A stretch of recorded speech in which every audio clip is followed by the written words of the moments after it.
Hello, I'm Jeff Sisk. I'm the Program Manager for Assistive Technology Services in Fairfax County Public Schools. So I just happen to be traveling here to watch Fidel, who's one of our standouts as an assistive technology user. So Fidel, thank you so much for sharing your experience so well, so eloquently. So I got to give him applause again. Yeah.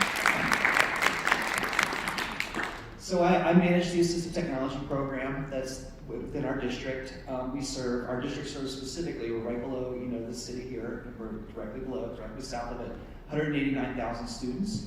Out of those 189,000 students, approximately 3,100 receive direct assistive technology supports as students with special needs through their individual education program.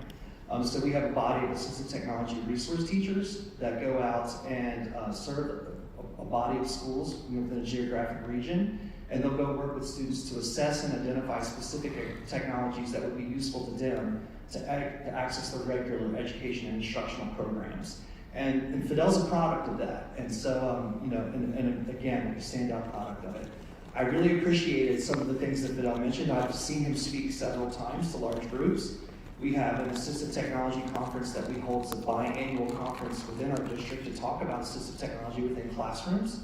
And Fidel was our keynote speaker this year. So he actually made a 45-minute speech, through eye gaze. It was amazingly impressive, that really shared his entire range of school experience in using his augmentative communication device. And the piece that caught me in this latest presentation, which was obviously much shorter, was really his experience. It kind of gets back to your question about how does he learn about assistive technologies that are out there, because it has changed throughout his school career. He's 20 years old. You can think what technologies were like 20 years ago just for us and and your regular use. It's really diverse and of course and improved over time.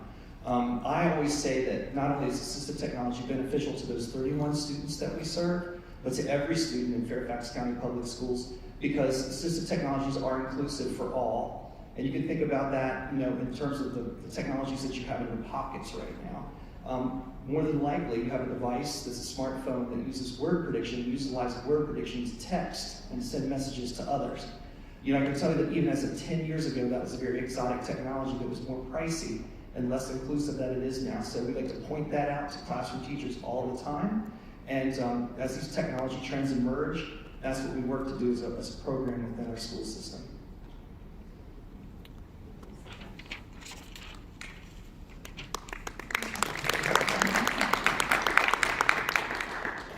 That was great. Thank you so much. Okay. And Fidel, just to give you an opportunity as well, how did you learn about the different kinds of assistive technology that are available?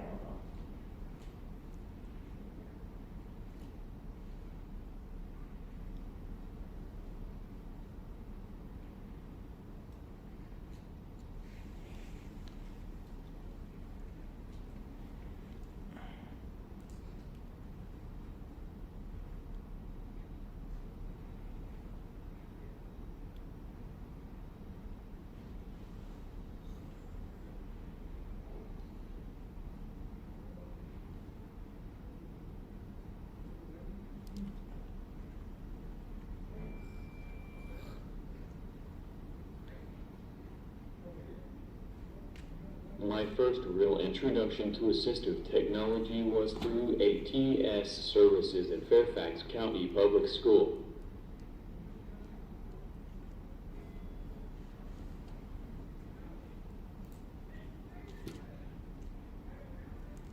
Terrific. And that's so helpful. I mean, it's wonderful to see what you do and hear from you, Fidel, as well about that. So it's great. So we just thank you all for being here. So I'm going to open it up to hear from others in the audience and see if there are any questions that you may have. Yes. And if you could introduce yourself, and we'll pass the mic around. But do you mind? I can project. Okay. So my name is David. I'm an intern with Representative Berger's office. My question is for Janine Kroll. A couple of questions. If you can just give a brief answer, we can discuss more in depth later, I suppose. With the use of like Amazon the Echo Dot and such, and making a smart home, is there any concern given for the user's privacy, especially if the alternative is a nursing home? And can you also speak to any interaction you might have with nursing homes and providing them with assistive technology? Or is assistive technology, I guess, just limited to those outside of nursing homes? No, not at all. So your first question, privacy part. Yeah, that is definitely a conversation that we have with everyone. And we let them know that Big Brother's listening. And not all the things that they hear on the internet are probably true.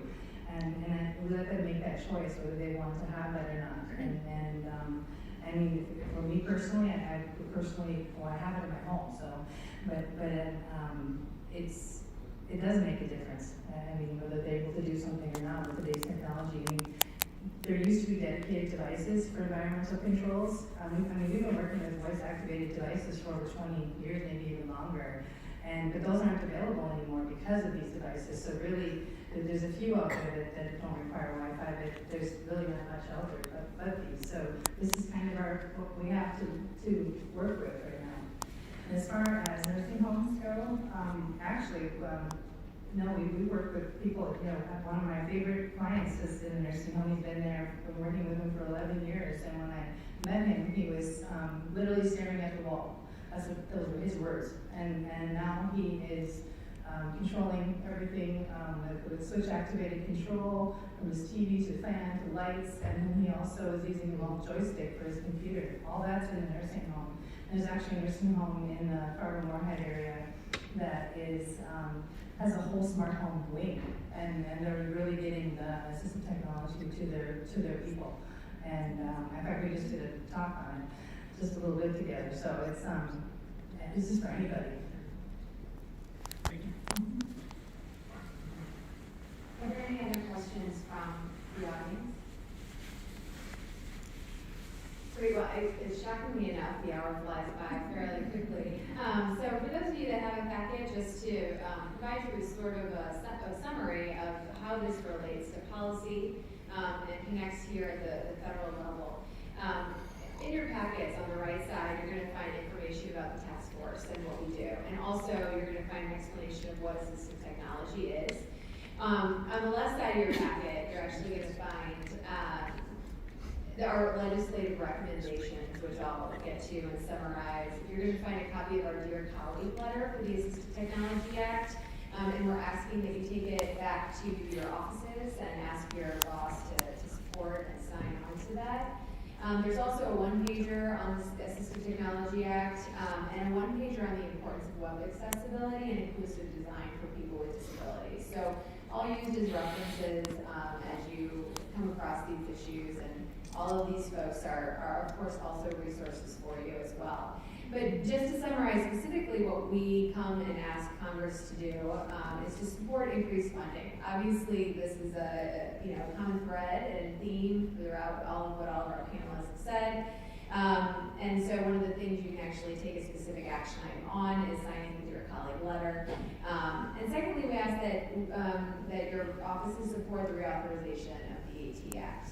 That bill has not been reauthorized in 15 years, so it is not near the proper funding levels that are required to sustain the programs in the way that they should be sustained. So we do want to move a reauthorized bill through Congress this year. And thirdly, we asked that funding for Medicaid be not only protected from cuts, but also from caps. So this is a critical source of funding for people with disabilities that need access and they need to acquire a piece of assistive technology.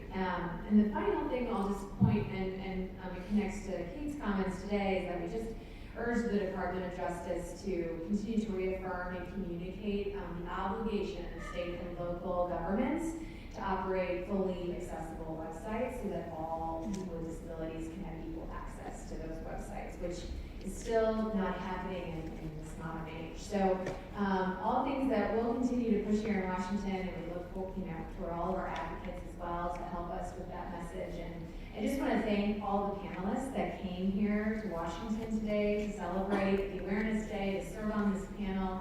We can't thank you enough for your time and your just terrific remarks. So thank you so much.